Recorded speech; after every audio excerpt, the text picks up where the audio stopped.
ಮಧುಗಿರಿ ಪಟ್ಟಣದ ಪಾವಗಡ ಸರ್ಕಲ್ ಬಳಿ ಇರುವ ಅಂಬೇಡ್ಕರ್ ಪುತ್ಥಳಿಯ ಆವರಣದಲ್ಲಿ ಕರ್ನಾಟಕ ದಲಿತ ಸಂಘರ್ಷ ಸಮಿತಿ ಇವರ ಸಹಕಾರದೊಂದಿಗೆ ಹೊರಗುತ್ತಿಗೆ ಕಾರ್ಮಿಕರು ಬೃಹತ್ ಅಮರಣಾಂತಿಕ ಹೋರಾಟ ಆರಂಭಿಸಿದ್ದಾರೆ. ತಾಲೂಕಿನ ಸಮಾಜ ಕಲ್ಯಾಣ ಇಲಾಖೆ, ಪರಿಶಿಷ್ಟ ವರ್ಗಗಳ ಕಲ್ಯಾಣ ಇಲಾಖೆ, ಹಿಂದುಳಿದ ವರ್ಗಗಳ ಇಲಾಖೆ, ಮುರಾರ್ಜಿ ದೇಸಾಯಿ ವಸತಿ ಶಾಲೆ ಮತ್ತು ಅಲ್ಪಸಂಖ್ಯಾತರ ಇಲಾಖೆ, ವಿದ್ಯಾರ್ಥಿ ನಿಲಯಗಳ ಹೊರಗುತ್ತಿಗೆ ಕಾರ್ಮಿಕರಿಂದ ಬೃಹತ್ ಅಮರಣಾಂತಿಕ ಹೋರಾಟ ನಡೆಯುತ್ತಿದೆ. ಹೋರಾಟವನ್ನು ಉದ್ದೇಶಿಸಿ ಮಾತನಾಡಿದ ಡಾಕ್ಟರ್ ದೊಡ್ಡೇರಿ ಕಣಿಮಯ್ಯ, ವಿವಿಧ ಇಲಾಖೆಗಳ ಒಳಗೊಂಡ ಡಾಟಾ ಎಂಟ್ರಿ ಆಪರೇಟರ್, ಚಾಲಕರು, ಸಹಾಯಕರು ಸೇರಿದಂತೆ ಸಿ ಮತ್ತು ಡಿ ವೃಂದದ ಹುದ್ದೆಗಳಿಗೆ ಏಜೆನ್ಸಿಗಳ ಮೂಲಕ ಹೊರಗುತ್ತಿಗೆ ನೌಕರರನ್ನು ನೇಮಿಸಿಕೊಳ್ಳುತ್ತಿದೆ. ಆದರೆ ಈ ಇಲಾಖೆಗಳು ನೌಕರರನ್ನು ಜೀತದಾಳುಗಳಂತೆ ದುಡಿಸಿಕೊಂಡರೆ ಸರ್ಕಾರ ನಿಗದಿಪಡಿಸಿದ ಕನಿಷ್ಠ ವೇತನ ನೀಡದೆ ಏಜೆನ್ಸಿಗಳು ಶೋಷಿಸುತ್ತಿವೆ ಎಂದು ಆರೋಪಿಸಿದರು. ಹೊರಗುತ್ತಿಗೆ ನೌಕರರಿಗೂ ಸರ್ಕಾರಿ ಖಜಾನೆ ಮೂಲಕ ವೇತನ ಪಾವತಿಸಲು ಖಜಾನೆ ಮತ್ತು ಆರ್ಥಿಕ ಇಲಾಖೆ ಕ್ರಮ ತೆಗೆದುಕೊಳ್ಳಬೇಕು. ನೌಕರರ ವೇತನ ಪಾವತಿ ಬಗ್ಗೆ ರ್ಯಾಂಡಮ್ ಆಗಿ ಪರಿಶೀಲಿಸಬೇಕು. ರಾಜ್ಯ ಸರ್ಕಾರವು ಕೂಡಲೇ ಒಂದು ಸಮಿತಿ ರಚಿಸಿ ಕನಿಷ್ಠ ವೇತನ ನೀಡದ ಏಜೆನ್ಸಿಗಳ ವಿರುದ್ಧ ಕ್ಲೈಮ್ ಪ್ರಕರಣ ದಾಖಲಿಸಿಕೊಳ್ಳಬೇಕು ಎಂದು ಒತ್ತಾಯಿಸಿದರು. ಉದ್ಯೋಗದಾತರು ಮತ್ತು ಏಜೆನ್ಸಿಗಳು ಒಡಂಬಡಿಕೆ ಮಾಡಿಕೊಳ್ಳಬೇಕು. ಅದನ್ನು ಉಲ್ಲಂಘಿಸಿದ ಏಜೆನ್ಸಿಗಳನ್ನು ತೆಗೆದುಹಾಕಬೇಕು.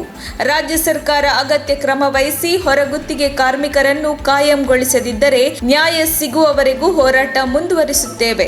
ಮುಂದಿನ ದಿನಗಳಲ್ಲಿ ಈ ಹೋರಾಟದ ಭಾಗವಾಗಿ ಮಧುಗಿರಿಯಿಂದ ವಿಧಾನಸೌಧಕ್ಕೆ ಚಲೋ ಎಂಬ ಕಾಲ್ನಡಿಗೆ ಮಾಡುತ್ತೇವೆ ಎಂದು ಎಚ್ಚರಿಕೆ ನೀಡಿದರು. ವರದಿ ಅಭಿದ್, ಮಧುಗಿರಿ. ಇವ್ರಿಗೆ ಏನಿದ್ರು ಸರ್ಕಾರದ ಅಧೀನದಿಂದ ಹೊರಗುತ್ತಿಗೆ ಕೊಡೋಣ, ಆ ಕಾಂಟ್ರಾಕ್ಟ್ ಕೊಟ್ಟು ಇವ್ರಿಗೆ ಕಾಂಟ್ರಾಕ್ಟ್ ಎಷ್ಟು ಕೊಡ್ತಾರೋ ಅಷ್ಟಿಂದ ಮಾತ್ರ ಇವ್ರನ್ನ ದುಡಿಸ್ಕೊಳ್ಳೋಣ ಅಂತ ಅಂದು ಇವತ್ತು ಎಲ್ಲ ಇಲಾಖೆಗಳನ್ನು ಸಮೇತ, ಎಲ್ಲ ಒಂದು ಸರ್ಕಾರಿ ಕಚೇರಿಗಳನ್ನು ಸಮೇತ, ಎಲ್ಲ ಗುತ್ತಿಗೆ ನೌಕರರನ್ನು ಸಮೇತ ಹೊರಗುತ್ತಿಗೆ ಕೊಡ್ತಾ ಇದ್ದಾರೆ. ಇದನ್ನ ಏನು ಹೊರಗುತ್ತಿಗೆ ವಿರೋಧಿಸಿ ನೇರ ನೇಮಕಾತಿ ಇಲಾಖೆಯಿಂದ ನೇರ ನೇಮಕಾತಿ ಮಾಡ್ಕೊಳ್ಬೇಕು ಅಂತ ಅಂದ್ರೆ ಇವತ್ತೇನು ನಮ್ಮ ಬಂಧುಗಳು ಹೊರಗುತ್ತಿಗೆ ನೌಕರರುಗಳು ಇವತ್ತು ಧರಣಿ ಅನಿರ್ದಿಷ್ಟ ಅವಧಿ ಧರಣಿ ಹಮ್ಮಿಕೊಂಡಿದ್ದಾರೆ. ನಮ್ಮ ಬಂಧುಗಳು ಯಾರನ್ನು ಕರೆದೋದಿಲ್ಲ. ಇನ್ನು ಮುಂದಿನ ದಿನದಲ್ಲಿ ಏನು ಬಾಬಾ ಸಾಹೇಬ್ ಅಂಬೇಡ್ಕರ್ ಏನ್ ಹೇಳಿದ್ರು ಅವತ್ತೇ ಹೇಳೋಗಿದ್ರು. ಬಾಬಾ ಸಾಹೇಬ್ ಅಂಬೇಡ್ಕರ್ 8 ಗಂಟೆ ಕಾಲ ಕೆಲಸ ನಿರ್ವಹಿಸಕ್ಕೆ ಬಾಬಾ ಸಾಹೇಬ್ ಅಂಬೇಡ್ಕರ್ ಕೊಟ್ಟಿರ್ತಕ್ಕಂಥ ಒಂದು ಮೀಸಲಾತಿ, ಬಾಬಾ ಸಾಹೇಬ್ ಅಂಬೇಡ್ಕರ್ ಅವರು ಹೇಳ್ದಂತ ಮಹಾ ಪುಣ್ಯವಂತ ಹೇಳ್ದಂತ ಒಂದು ಕಾನೂನು ಇದ್ರೂ ಸಮೇತ ಈ ಹೊರಗುತ್ತಿಗೆ ಏನು ಕಾಂಟ್ರಾಕ್ಟ್ ಅಂತ ಇದ್ದೀವಿ, ಆ ಕಾಂಟ್ರಾಕ್ಟ್ ತಗೊಂಡಿರುವಂತಹ ಮಾಲೀಕರು, ಉಳಿದವರು, ಬಲಾಢ್ಯರು ಇವತ್ತು ನಮ್ಮ ಅಕ್ಕಂಗಿಯರು ಬೆಳಿಗ್ಗೆ ಅವ್ರ ಮಕ್ಕಳು ಮರಿಗಳಿಗೆ ತಿಂಡಿ ಮಾಡ್ದಂಗೆ, ಮನೆ ಕಸ ಗುಡಿಸ್ದಂಗೆ, ರಂಗೋಲೆ ಬಿಡ್ದಂಗೆ ಸೀದಾ ನನ್ನ ಮಕ್ಳು ಅಲ್ಲಿದ್ದಾರೆ. ಇವು ನನ್ನ ಮಕ್ಳಲ್ಲ, ಅಲ್ಲಿ ಹಾಸ್ಟೆಲ್ ಇರೋ ನನ್ನ ಮಕ್ಳು ಅಂತ ಹೋಗಿ ಅಲ್ಲಿ ಕೆಲಸ ಮಾಡ್ತಾ ಇದ್ದಾರೆ. ಆ ಕೆಲಸ ಮಾಡ್ತಾ ಇರ್ತಕ್ಕಂಥ ಅಲ್ಲಿ ಸರ್ಕಾರಿ ಅಧಿಕಾರಿಗಳು ಇರ್ತಾರಲ್ಲ, ಆ ಸರ್ಕಾರಿ ಅಧಿಕಾರಿಗಳ ಗಂಡಂದಿನ ದೌರ್ಜನ್ಯನೂ ಸಮೇತ ಇರುತ್ತೆ ಅಲ್ಲಿ. ಇಲ್ಲಿಂದಲೇ ಜಿಲ್ಲಾ ಉಸ್ತುವಾರಿ ಮಂತ್ರಿ ಮಧುಗಿರಿಗೆ ಏನಾದ್ರೂ ಬಂದ್ರೆ ಇದೇ ಅಧಿಕಾರಿಗಳಿಂದ ಗೆರವು ಮಾಡಿಸ್ಬೇಕಾಗುತ್ತೆ. ಇದೇ ಒಂದು ನಮ್ಮ ಮುಂದಿನ ಹೋರಾಟವನ್ನ ಮತ್ತೆ ಹೆಚ್ಚಿನದಾಗಿ ರೂಪಿಸ್ಬೇಕಾಗ್ತೈತೆ.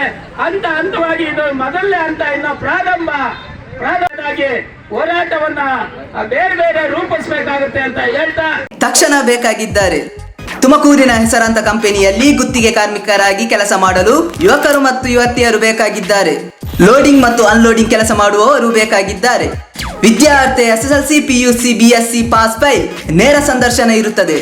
ESI ಮತ್ತು PF ಸೌಲಭ್ಯ ಇರುತ್ತದೆ. ಆಸಕ್ತರು ಕೂಡಲೇ ಸಂಪರ್ಕಿಸಿ. Naveen GL, phone number 9743103968.